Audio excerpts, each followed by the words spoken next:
And welcome back to the Leeds Lens. It's Christmas Eve, people. It is Christmas Eve. But don't worry, we're still here talking about Leeds United. And we've got quite a bit to get into today. But I sort of want this to be a very sort of friendly conversation tonight. Nothing too serious. I've got a few beers to be getting through. I have just come back from a party, which I'm going to be going back to after we finish this. So I've got a few beers. We'll just have a genuine conversation sort of about where Leeds United are at this moment in time. Because I actually do think we're in a really good spot. I think we are in a really good spot. I think we're doing really, really well. Is it actually? We're actually going? Let's have a look. It says we're not going, but I think we are.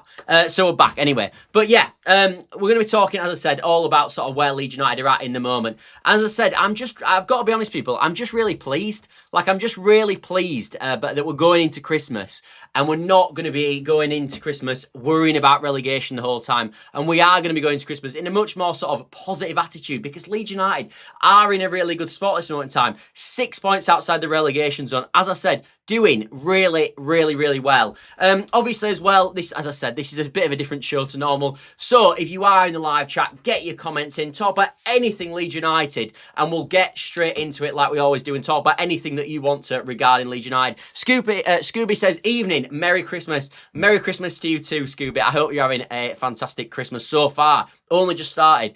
Day says, can I have a large double cheeseburger meal, banana milkshake, a crunchy McFlurry, please? Can you hurry up too, lad, like now? P.S. I put a meal down in capitals because you don't not stop.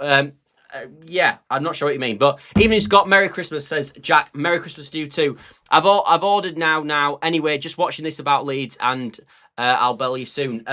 I'm not quite sure what you mean. Anyway, but as I said, we've got quite a bit to get into tonight because I want to get into all about sort of Leeds United and the current position. Because as I said, I'm feeling positive. And it's not just the fact that I've had a few drinks. It's the fact that actually Leeds are doing well. So as I said, really nice to get into Christmas. Not in the relegation. And actually, when you look at it, obviously, look, I think when we get to like the likes of 7th of January, when obviously West Ham have played at the fixtures that they have, I think at that point it's going to be it could be a bit more ropey for Leeds United, but I think just bask in the moment at this moment. As I said, and also as I said, if you are in the live chat, get your comments in and we'll go through them as we always do. But let's talk a bit about Daniel Farke at this moment because he is on the thumbnail. I have made an AI version of Daniel Farke with obviously a Christmas hat on. So yeah, bit of an interesting one. You know, festive season, all that sort of stuff.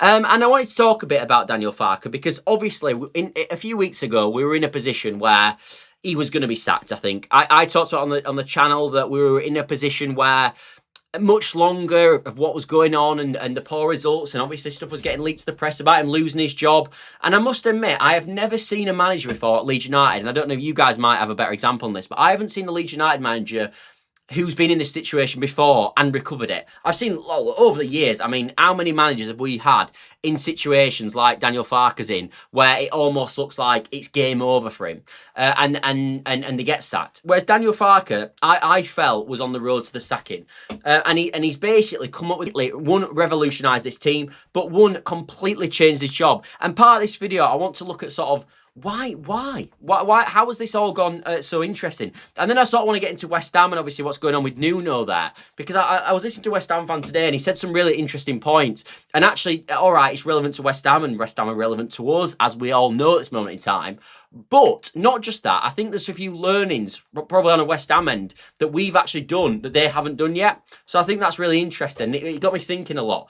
And I'll start about it now, actually, because basically, this West Ham fan was going on about the fact that basically that has Nuno. So obviously Nuno, we know, everyone thought he was going to be a really good manager, obviously. And obviously he did really well last season with Nottingham Forest, as we know, got them into 7th, got them into the Europa League. Yes, they had a tail off at the end, but from where people thought Nottingham Forest were going to finish last year, let's be honest, fantastic season.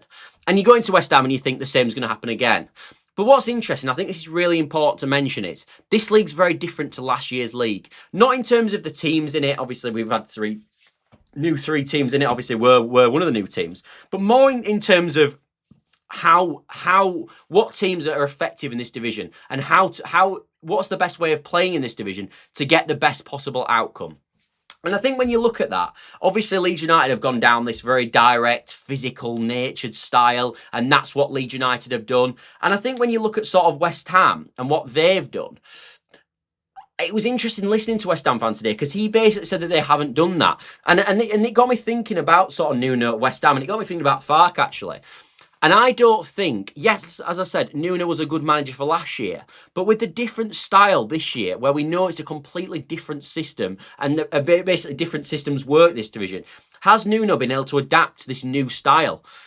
And then it obviously brought me back to Daniel Farke. And obviously Daniel Farke was in a position, as I said, 4 weeks ago, where he was in the cosh and he was in the mud.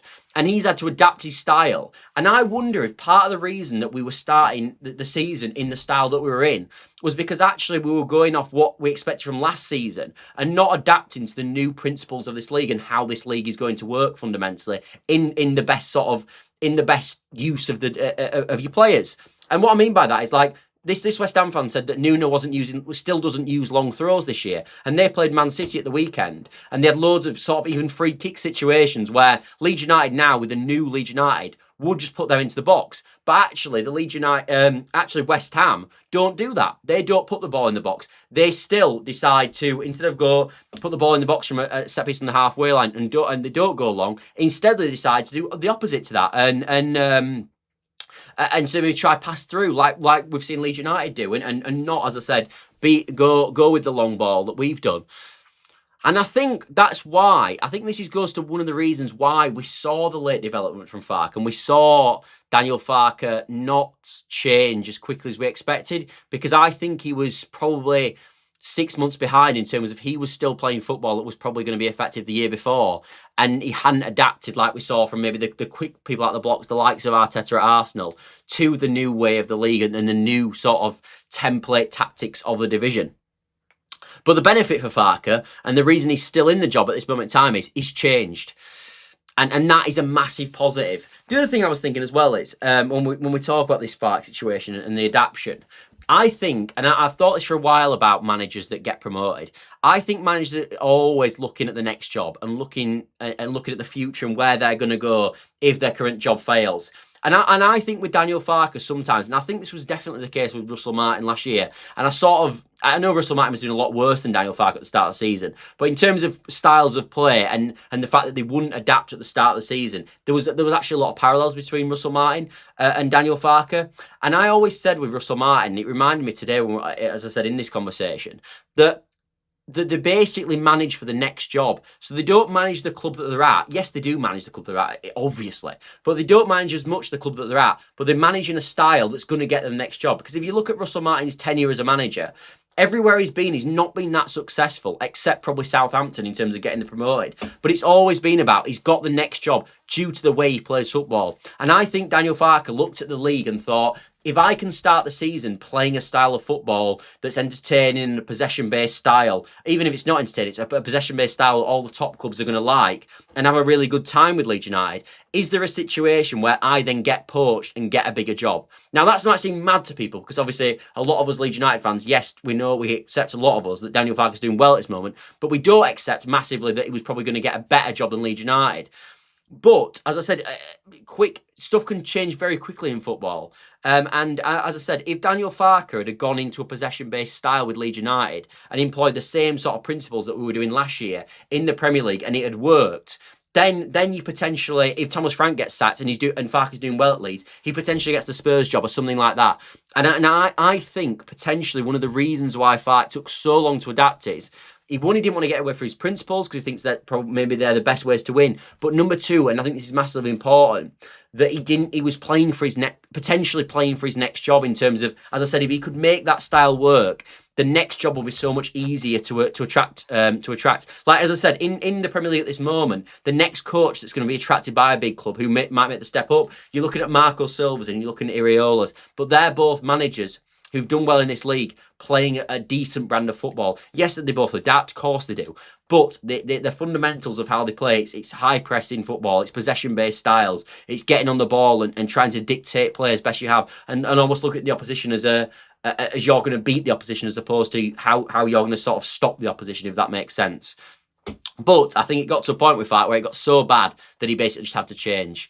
And that is, and he has, and look, he's doing really well because of it.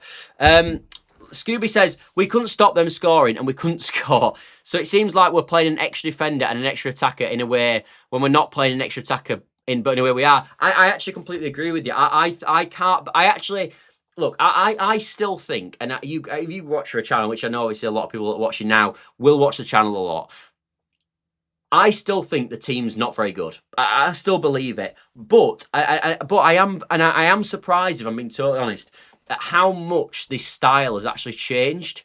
If that makes sense, like I'm surprised that just a formation change and a different style of play has made that much difference to our results. Like we literally have gone from losing every single game. Like you remember that Forest game and the Brighton game? We were out of it. There was nothing there at all. It was the most from the first minute, for the first 10 minutes, I knew we were going to get beat in both games. And by the way, in the Forest game, we went 1-0 up, and I still knew we were going to get beat. There was no way we were ever going to win that game with the way we played.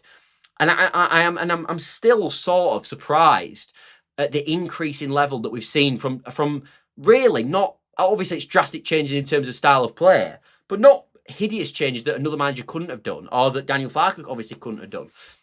Like we're playing quite a basic brand of football now, and I'm surprised. I'm almost surprised how effective it's been with the playing squad we've got, and that's a massive positive. The only thing that does bugbear me at this moment is that, yes, the style's worked, and yes, we're 4 undefeated now, and we're actually obviously undefeated in terms of every single half of football in this new formation. But is this going to continue? Because, yes, it's working really well, but there will be a point where we play a game, we don't win the game, and we almost come out of the game where we go, do you know what it is? They had the better us on the day, and they found us out in the way we play, and they stopped what Leeds United are so good at. And when that game happens, that's when the question mark's going to be. Let's hope we go on as long as possible and we don't get beat. But as soon as we get beat and we feel we've not, you might get beat, by the way, and you come out of the game and you go, do you know what it is? We got beat, but actually we were a better team, and on another day it could have gone another way. But there's other times where you can get beat and you get completely neutralised in the way that you play. And my only worry with Leeds at the moment is, if that was to happen at any point and we did get neutralised in the way that we play, it's going to be then, how can we adapt the system so we don't get neutralised in the next game? Because if that keeps happening, then obviously this style's going to have to change again dramatically. That's going to be the challenge. So I'm just hoping we go on as long as possible without the style of play being a problem.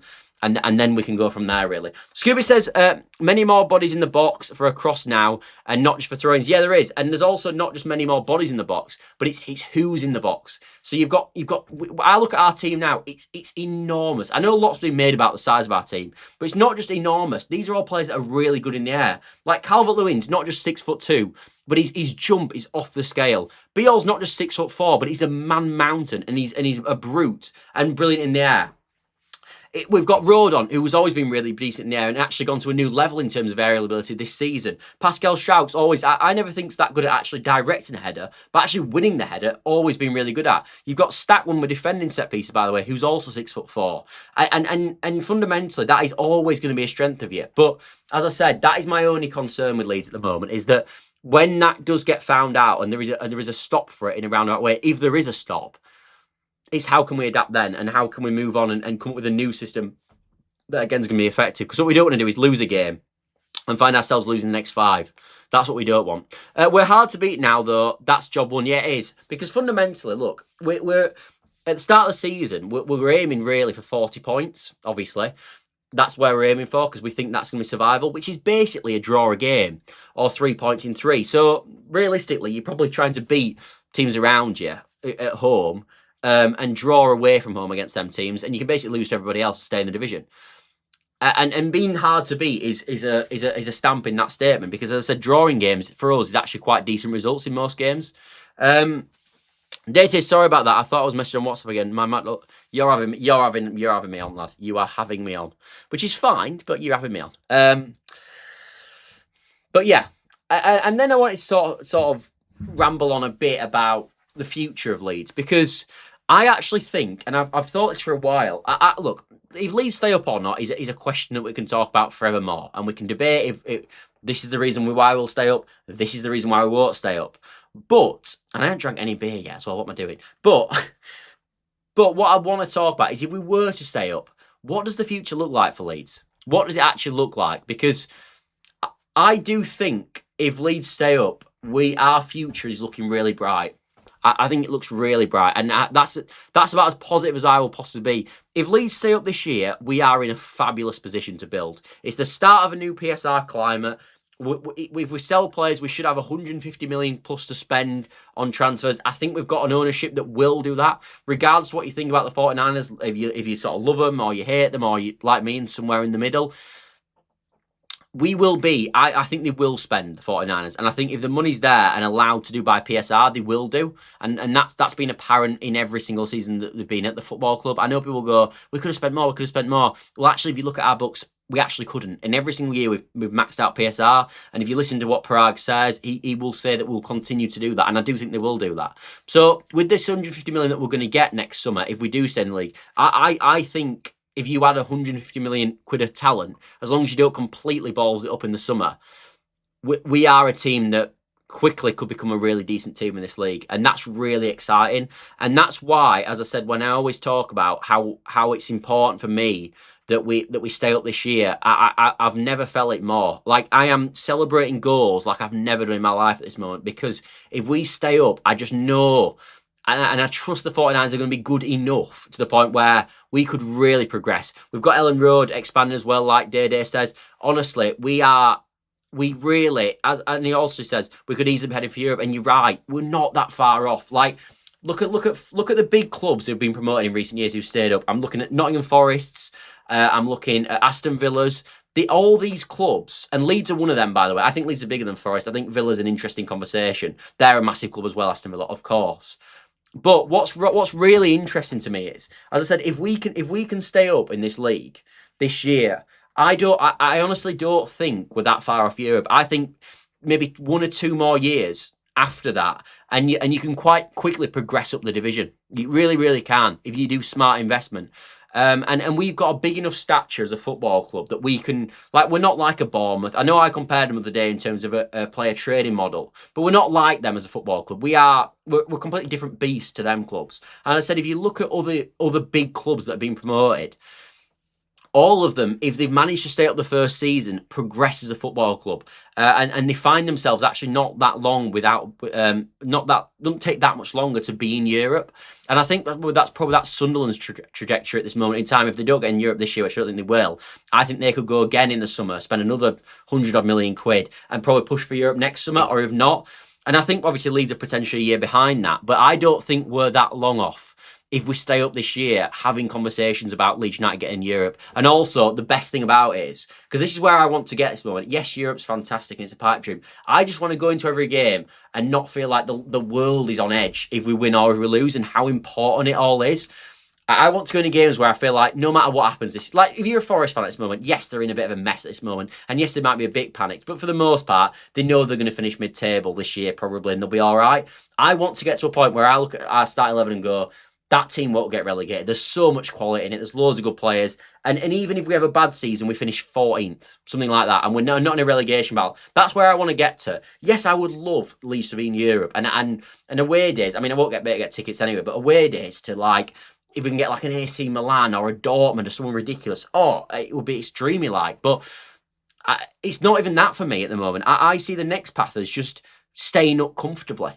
And I think we can get there quite quickly if we invest well in the summer, and fundamentally if we stay in the league. But the worst thing about this conversation with the relegation is, if we don't stay up this year and we do go down, you're starting again. So then you've got to get promoted again. Then you've got to have the fight of staying in the division again when you get up to the Premier League, and you basically just completely reset the cycle again. And I must admit, if we go down this year, it is going to be part of me, and I think a lot of fans, and my brother's the same with this, he's a season ticket holder, and he's like, I don't know if I can do that. I mean, we will do, of course we will, we're Leeds fans, but I feel like I can't do at this moment that we go again, and we've got to get promoted again season. Like, it'd be so negative. Whereas I think, as I said, if we can just stay up this year, we can get places quick. We really can. I mean, look at Newcastle. Obviously, they were in the league relatively comfortably most year. Yes, they were probably in a relegation battle, but they get new owners, and within 2 years, or was it a year and a half, they're in Europe and they're in the Champions League. That is as well. So you see, honestly, if we stay up with the reinvestment of the stadium that we know is coming, 50,000 seater stadium, what is it, 53,000, and progressing up the league, God, I'm excited. I really am. Like, if you dare to think about it, it's so exciting. And I think for younger fans as well, and actually for the development of the club, I didn't even think of this when I was thinking it, but the development of the club, but for younger fans like me who are 24 years old, who've never even seen Leeds United in Europe. Yes, we're in Europe when I was about 2 years old, but what an exciting time that is. What an exciting time that is. And yeah, that's just the excitement of this league. But that's why I always say when you go to home games, and this is why our fan base is unbelievable, because I think a lot of our fans understand this, that if we can stay up this year, honestly, we're in a good place, people. And that's why, as I said, every goal this year, I'm celebrating like we've won a cup final, because I just know it's going to be, I know it's going to be nip and tuck. I really do. We will not, for me, we won't stay up by sort of 5+ points. I don't think we will. I think it's going to be tight. I would be surprised. I hope it don't go down last day, because I don't know if my blood pressure will take it, but I'd be surprised if it does. But if we do stay up this year and we get through this year, I'm telling you, people, the good times are coming, I think. I genuinely believe that. I think the ownership's good enough to the point where they won't balls it. Because we were there under Radrazani, by the way. We were there a few years ago, 100%. When we had Bielsa in charge, we finished 9th. That's the platform. Go and build. And we took our foot off the gas and we completely bottled it as a football club. And we ended up falling back down the league and having to start all over again with a new manager. And it was a complete, absolute mess. I don't think if we're in that same situation again, even if we get 17th, we'll be in the. I don't think the 49ers will make that mistake, because I think they'll learn from the past. And as I said, every single time they've been at the football club, they have proved to me that they will spend. Doesn't mean they get all signs right, but it proves that they spend. West Ham on the last day is going to be mental, mate. It is. 2 years of this, hopefully stay up, maybe mid-table, and then we had silk to steal. Yeah, exactly. Honestly, it's just like. This is what I mean, and this is why I get so giddy when we win. And like you see my reactions to every single on my reaction shows. Like when we beat Chelsea, I was just over the moon. Yes, the 3 points were massive. Because I just know if you stay up one more year, like as I said, for me, we're on the neck of getting relegated. As I said, we are really on the neck of getting relegated this year, and I think that's where the squad is. If you add 150 million quid to this squad, though, you're not. You're not. Like if you had another £30 million striker, a backup to Goodmanson, another top draw centre half, maybe a few more top draw like creative players, which we don't really have at the football club, and you add these people into the group that we've already got, I think you're going places. And I don't think you're getting anywhere near relegation. As I said, if we stay up this year, as soon as we stay up, the day we stay up, I will say the next year we won't be relegated, because I know unless they honestly they won't mess it up. They'd have to. I think they'll spend the money, so they'd have to completely balls up the signings, and I don't think it'd be that. It'd be some extreme mess up to mess it up from that point. And that's where I feel at the moment. And I also feel, which I think is probably controversial, that this year is harder than last year. So the aim last year was to get promoted to the Premier League. But we had the best squad in the division for me by an absolute mile. I know Sheffield United did stuff in January and all this nonsense. We had the best team by a mile. We don't have that this year for me. We don't have. I think we're in around the third worst squad in the division, as I've always said. But so that's why for me it's a harder task, because you're trying to get above. You're almost punching above your weight, whereas we weren't punching above our weight last year. If that makes sense. So yeah, people, what I'm here to say is on Christmas Eve, and I'm probably going to wrap up the video soon because we've been going 26 minutes, that hopefully for Leeds United, the good times will be coming. Oh dear. Hopefully.